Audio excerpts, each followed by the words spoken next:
Hi, Assalamualaikum warahmatullahi wabarakatuh. We are from Group 10. Right now, we are filming a social experiment video related to a mental health. So our first question is, what situation happened in your life that affect your mental health? And our second question is, how to overcome that problem?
worst situation that has ever happened to me and had a negative effect on my mental health was the death of my grandfather. This happened during my final exam week, and I am not attending the funeral. He was my best friend, and him passing away was devastating for me. I was very close to him and felt completely lost without him. To overcome this, I had to rely heavily on my family and friends for support. I was able to talk to them about my feelings and lean on them for comfort and strength. I had to learn to accept that he was gone and find ways to focus on the positive memories I had with him. I found comfort in the fact that he was no longer suffering and her death was a part of life. To this person, I hope you see these videos. It is important for seek help for your mental health. I was once an alcoholic before because I broke up with my ex-girlfriend. Alcohol is not the solution, bro. Then how he overcome this? He overcome this problem by seeking support from his trusted friends and family members. I practice self-care by engaging in activities that give me physical and emotional well-being, such as doing sports, getting enough sleep, and eating a healthy diet. Good job. So to this person, I hope you found a better girl than your ex-girlfriend. Football is my passion. I would love to go professional in football one day. I train hard every day and I went for the trial. But things didn't go as planned. I don't get selected for the team. This made me feel sad and lead me to a depression. For many months, I isolated myself and didn't talk to anyone, even my family, my friends, and my girlfriend. I started to consume alcohol to make me feel better. Anyway, I can prevent this through my moms. My friends started to reach me, but I cut my tie with them. Until one day, my mom begged me to go out from my room. She cried, and on that point, I changed. I started to hanging out with my friends again and kick the ball on my backyard. I started to train hard and will do the best for the future, and I hope one day I will get selected. For this person, I hope one day you will become a great player and went professional. Growing up, I had always been classed as highly strung or short-tempered, and as having no patience. I accept that this was just the way that I was, and it took it as normal. However, as I get older, I realized that my response to situations was not normal. The slightest thing has always sent me over the edge, and I would blow up over the slightest thing that I would have what you would describe at best as a tantrum. If I dropped anything on the floor, or even if the bus didn't turn up on time, I used to feel like I was going to explode. How I overcome this? I visited my GP a few times, and I told him exactly how I felt, that I felt so worn out and worried all the time. He gave me some medication to see if it helped. For 7 years, I have never looked back. I feel like a different person. This way, I can overcome my short-tempered issues. So for everyone who have short-tempered, don't be ashamed of yourself and go see a doctor. It is really helpful. I suppose I became aware of my anxiety and low mood at university since age 22. When I found myself sitting in toilet, cubicle terrified to leave. Nothing specific has happened. I just felt panicky and upset. Then the second question is person right is how to overcome this person's anxiety is pause for a moment, take a deep breath, remember why you are here and what you want to achieve. Remember what your goals are. In order to achieve this, you have to spend time with people, but it doesn't mean you have to like them, be liked by them, or even attempt to be like them. So, my conclusion is, if you have anxiety, just hang out with your friend and have fun. I probably think that at some point people just left. I keep on blaming myself even until now. I keep questioning why people keep on leaving me, and I have tons of thoughts in my mind every single time. I felt very lonely, and whenever the loneliness hit, then it comes anxiety and suicidal thoughts. Ever since that I got diagnosed with major depressive disorder and borderline personality disorder. The way I overcome the problem is I try to distract myself by doing something I love, such as listening to podcasts. And whenever I feel like I cannot do anything, I will just cry to release the bad emotions. So I have a friend who suffers from mental health problems, and she is in the same situation like the person who wrote this. She tried too many times to suicide, and I feel sad because I can't give much help. I understand it is hard for those people to express their feelings or share their problems or open up to other people. But in my opinion, everyone needs someone to share their problems so they can feel a bit relief and not stress out. I've been physically abused by both of my parents since I was a child. They vent their rage on me by torturing me, even though the things that irritate them had nothing to do with me. Every day, I feel as if I'm walking on eggshells. They will sugarcoat their action by saying they did it because they love me. And because I grew up believing that everything they did to me was done out of love, when I get older, I move out from their house. I met a guy and fell in love with him. I told him about my childhood and he agreed with their actions, saying that it is a normal thing to do when you have a child.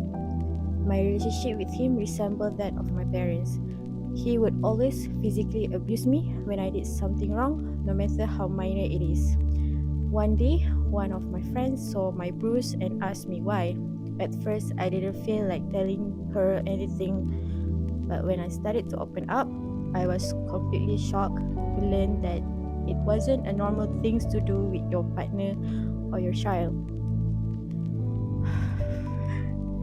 I was devastated because I had faced this for my entire life. How I countered it by having my friend give me the courage to leave the relationship. And I began to see psychiatrists to help me improve my mental health. I'm attempting to live my life to the fullest with just myself and my friends. It may take some time for me to get into another relationship because of the trauma that has been projected to me, but I believe that as long as I love myself, that is all that matters. So if you have been physically abused, please seek for help. As I started my studies far from my home, I feel like I was all alone and I don't have any friends to talk to. I feel like it was okay to not have social life in my student life, but I was wrong. Since I've always sit alone, I kind of feel depressed somehow. One of the reasons that it might affect my mental health is when I need to do a group work, I feel like I'm struggling enough to communicate. So I will always be the one that's silent in the group. I've tried my best to tell them my ideas, planning, and the context of the work, but it just only plays in my head, and I couldn't dare to talk to them. So it just feels like I don't belong in the society, and the worst part is I would have an anxiety attack after I've tried to communicate with people. So I often felt like when someone becoming my friends, they would betray me, and I don't know why. Why would I think this deeper on someone? So I tried my best to start communicate with people through chatting, and I would always explain myself to them so that they know I'm struggling to make contact with people, especially when I have to say something in front of people. So I start to find friends that I can trust and someone that can help me to go through this phase. I had a difficulty time with my mental health a few years ago when I was overwhelmed with stresses. I was feeling anxious all the time and having difficulty sleeping, and I even distanced myself with everyone that I close with. I sought help from a mental health professional. I was able to learn to manage my stress and anxiety more effectively, and I also made sure to take time for myself each day to relax and do something that I enjoy. From this person, how he or she overcome with difficulty is very good, which is you need to seek help. If you have problems, do seek help to the person that you trust, or find something that makes you relax, such as go for a walk, go for a movie, anything. Please, your mental health is very important. So I hope this guy or this person is having a good day right now. In 2019, I found myself battling depression. I am generally an upbeat and positive person, but depression made me feel as I thought I no longer had a future and found it impossible to see a way forward. With the additional stress of the COVID-19 pandemic, my mental state deteriorated and I felt suicidal. When I reached this low point, I knew I had to get help. I realized through the session with my psychologist that my depression was linked to unresolved trauma from my past. Learning the causes of my depression and better understanding it triggered, now I learned to manage my mental health and part of my journey to recovery. Today, I am able to recognize the trigger that can lead me into depression, and I am a lot more open to talk to how I feel. For the one who wrote this, I hope you are doing great, and I just want you to know we are here with you. I can love